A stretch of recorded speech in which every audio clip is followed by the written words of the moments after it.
to change the world? Start off by making your bed.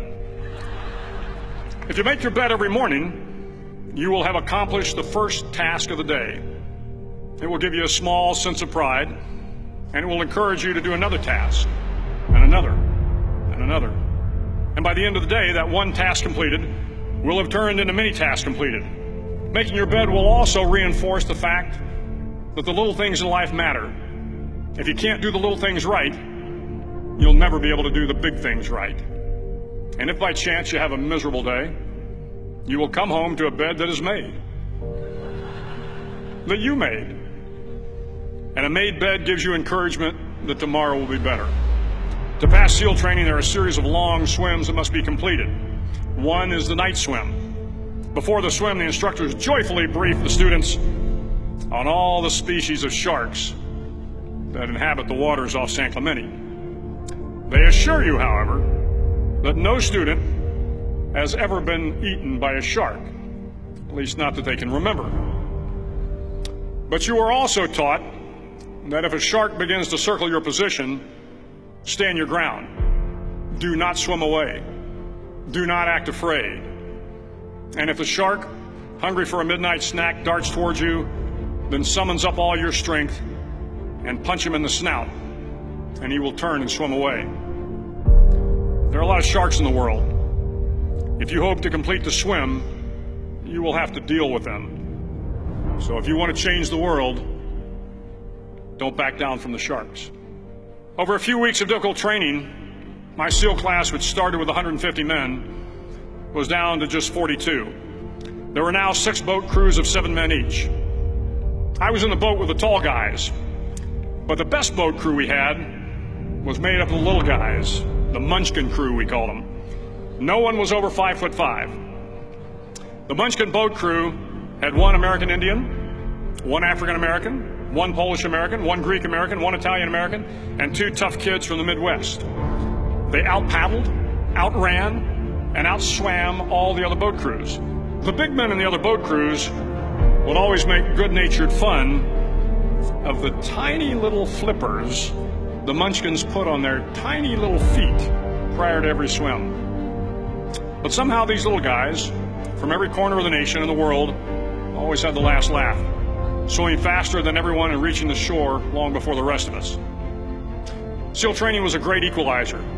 Nothing mattered but your will to succeed, not your color, not your ethnic background, not your education, not your social status. If you want to change the world, measure a person by the size of their heart, not by the size of their flippers. The 9th week of training is referred to as Hell Week. It is 6 days of no sleep, constant physical and mental harassment, and 1 special day at the Mud Flats. The Mud Flats are an area between San Diego and Tijuana where the water runs off and creates the Tijuana Sloughs, a swampy patch of terrain where the mud will engulf you. It is on Wednesday of Hell Week that you paddle down to the Mud Flats and spend the next 15 hours trying to survive this freezing cold, the howling wind, and the incessant pressure to quit from the instructors.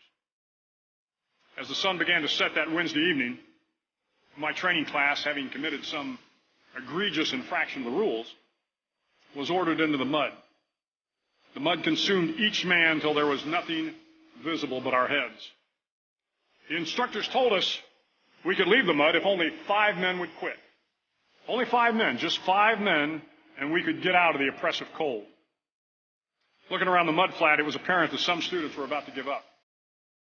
It was still over 8 hours till the sun came up. 8 more hours of bone-chilling cold.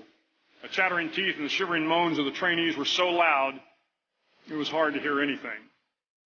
And then one voice began to echo through the night. One voice raised in song. The song was terribly out of tune, but sung with great enthusiasm. One voice became 2, and 2 became 3, and before long, everyone in the class was singing. The instructors threatened us with more time in the mud if we kept up the singing, but the singing persisted. And somehow the mud seemed a little warmer, and the wind a little tamer, and the dawn not so far away. If I have learned anything in my time traveling the world, it is the power of hope. The power of one person, a Washington, a Lincoln, King, Mandela, and even a young girl from Pakistan, Malala. One person can change the world by giving people hope. So if you want to change the world, start each day with a task completed. Find someone to help you through life. Respect everyone. Know that life is not fair and that you will fail often. But if you take some risks, step up when the times are the toughest, face down the bullies, lift up the downtrodden, and never, ever give up. If you do these things, the next generation and the generations that follow will live in a world far better than the one we have today. And what started here will indeed have changed the world for the better.